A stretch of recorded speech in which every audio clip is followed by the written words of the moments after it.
First, I'd like to do jump is in. just introduce everybody to what a press kit actually looks like and the type of detail that it has.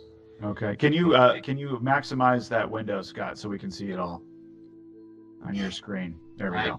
probably go to 125% then. Okay. So let's talk about the press kits. Yeah. What is a press kit? Well, it is prepared prior to launch.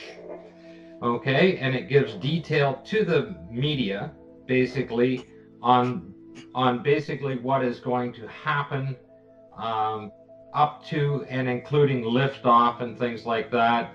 So it has information on all the people that are involved, the size, the weight, and everything of the craft itself, and they give the detail here. They give approximates of the weight of the vehicle and a bit of science stuff and things like that. And basically sun degree angles when they're going to land on the moon and all of those kind of things. But then they get into some serious detail, which actually shouldn't be in these press kits. Things that can't be until after launch. Here are the launch windows right here that are being shown, and so the date and time that they're actually going to land on the moon is unknown at this time. These are released to the media about a month before. So you have 2 different days in July, 2 in August, and 3 in September. And each of them have about a 4-hour window. Okay? Whichever one is selected, or whichever one works out, whatever the weather's going to be like, because whatever could delay the launch, it could be, their fancy computer could have failed or something like that, and they'd have to reset everything, or it was a storm and they couldn't launch. But here are the dates and times. So that absolutely there's no way that they're going to be able to tell you exactly when they are going to be in orbit. They can't tell you when they're going to do a trans-lunar injection. They can't tell you when they're going to go into orbit, and they can't tell you the exact time they're going to land. And yet, as you come down through here is the actual schedule and the timeline. The get is the timeline of the number of hours and seconds from the actual time of launch. Now, you could estimate that to a particular degree. Sure. But right next to it is the actual date and time. And you can see that translunar injection actually occurred on the 26th at 12:30 p.m. Okay? This is before they launched. And like I said, you had 5 different days to launch. This is where the detail is far in excess, and it continues on right down through every step of the way throughout that. And it shows all of these things, and the dates and times and everything else are included in the press kit. So just to keep it quick and short in here, in the press kits, there's an example of it that I pulled up for it there. Here is the splashdown. I clipped this out. The splashdown is at 295 hours and 12. 95 hours and 12 minutes. Yeah. On the 7th at 4:46. Yeah. And there it is right there. And the actual landing time was on the 7th. They actually landed, this is rounded up to the minute, but that's actually within 7 seconds. So the entire mission lasts, what, 12 days or so? 12, 10, 11, 12, 13 days? Is that what these missions lasted typically? Yeah, pretty much in there. Somewhere in there. 10 to 12 days, yes. 10 to 12 days. And these are released a month before, saying here's right. the plan. Here's when Neil's gonna urinate. here's when Buzz is. I think one of them was one of the astronauts was talking about how much fruit they had eaten. Yes, but they have no idea what date they're going to take off at, and yet in the press kit, they return to Earth and splash down within 7 seconds. Yeah, I was making light of this whole thing, but yeah, that was the point. They've splashed down on, and here they are touching down. This one that I clipped out is the touchdown on the lunar surface. Okay, and it's within the minute. Same date and time, and the difference in the time here is one is UTC time and the other one is Eastern Standard Time. So there's a far time difference on it, and you can see that. With so many variables that came into play here, and obviously, I mean, the launch windows, like you said, they had 2 in July, 2 in August, and 2 or 3 in September.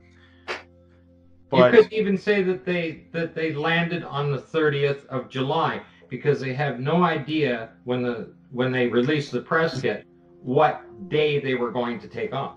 So they said a month in advance, they said that they would be splashing down on a certain day and a certain time. Yep. And obviously when you're in the press kit. On August the 7th, they're going to splash down. Okay? At 4:46. And it was at they splashed down. They splashed down at 4:45:53. There's only 3 seconds difference between them. 3 seconds. Yes. They were off by 3 seconds. Well, over 500,000 miles, and they had no idea. They had no idea what day they were actually going to take off on. Marcus, what do you think of all this? Well, I was just going to say, as a pilot, you'll know how long it takes you to travel between 2 points. If you had a 2-hour flight, would you guarantee to arrive within 3 seconds of your estimated time of arrival? Well, we do that. We don't get that close, and I do a short flight between my hometown and Seattle, Washington, which is about a 40-minute flight. And sometimes it's 35 minutes, sometimes it's 45 minutes. It's, and that's for a very short flight. It's 171 miles as the crow flies. So 500,000 miles and all these different variables, and they're within 3 seconds. These guys are really, really good. And of course, and considering the fact that the actual time that they took off is not within any of the launch windows described. So they didn't even take off when they originally thought they would. On the very first launch window, okay, which I think I have the launch windows here, right there, they are about an hour and a half after the window closes. This is July 26th. If you look at Wikipedia, they launched an hour and a half after this last window closed. Which mission was this? 1971? This is Apollo 15. This is a 15. Okay, so they took off an hour and a half late. Anyway, after the window closed. Yes. And they were within how many seconds of landing? 3 seconds. Splashing down? 3 seconds on 3 seconds. Well, sometimes if you take off late, the pilot will say, "Hey, we're gonna try and make it up in the air." If you're making a movie, travel a little bit faster. If you're making a movie, you can make it all work out, right? Yeah, and that's the point. Editing to make it work out. Yeah. That's the point here. So, all 6 missions. How close are we? Are we all? I haven't gone through all of them for the timeline, but I have looked at most of the landings. Everything is within a minute. Like the estimated times that they give in the press kits are rounded up to the minute. Okay? The splashdown times are right to the second. Okay? But you're within a minute on all of them when you're looking through them. Wow. And of course, don't forget, this was all navigated over the 500,000 miles, 240,000 odd to and from the moon, with a computer that had about as much memory as an average pocket calculator. Now, if you're navigating anywhere in air, if you can see your target, that's fair enough, but you've still got to navigate towards it. And I'm sure you know, Paul, navigation of an aircraft is a fairly complex process. Yes. It needs a degree of computer technology. You've got radio beacons, which you will fly towards, but they didn't have any radio beacons on the moon. They had a sextant to do star sightings with a computer that had no memory, no ability to calculate changes if necessary. In fact, there's a new book just published called The Apollo Moon Missions, Hiding a Hoax in Plain Sight by Randy Walsh, who lives quite near Scott in Toronto in Canada, who is a commercial pilot. So that's why he was interested in looking at the navigation aspects of Apollo. And he couldn't believe it. He couldn't understand how they could do it, because the computing power available on Apollo was so primitive, and the computer itself was so primitive, that he thought there's no way they could have done what they said they did. And that's from a pilot, somebody who understands how you navigate across distance. But this is distance on Earth, not distance in space. This camera.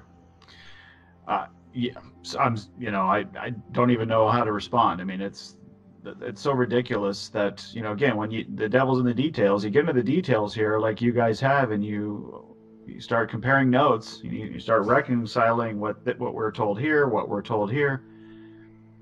Again, anybody, I think, that's just being willing to be honest with themselves and leaves the emotion out of it has got to be scratching their head saying, there's no way this happened as the way it was advertised. Yeah, and you wanted to have a look at the cuff checklist, a few more anomalies in here, and in these as well, you will find the timeline. Now they started a timer just for the cuff checklist, just for the EVAs. They have their own timeline in there. Yeah. Those are also given. The exact number of minutes and hours are given in the press kit. Okay, and the exact kilometers the rover is driven in the press kit before they went. Like, it's one thing to say, well, they went 20 kilometers, but it's a little different if you say they went 20.1. Yeah, that's no question. A little too precise. Now, this I came across the other day. Station 9. This is Apollo 16. Okay? Station 9, somehow they had to put a note in here to say that it is now on vacant lot number 25. Wait, what now? Okay. Break this down. What does that mean? Well, it's right there on the screen in front of your face.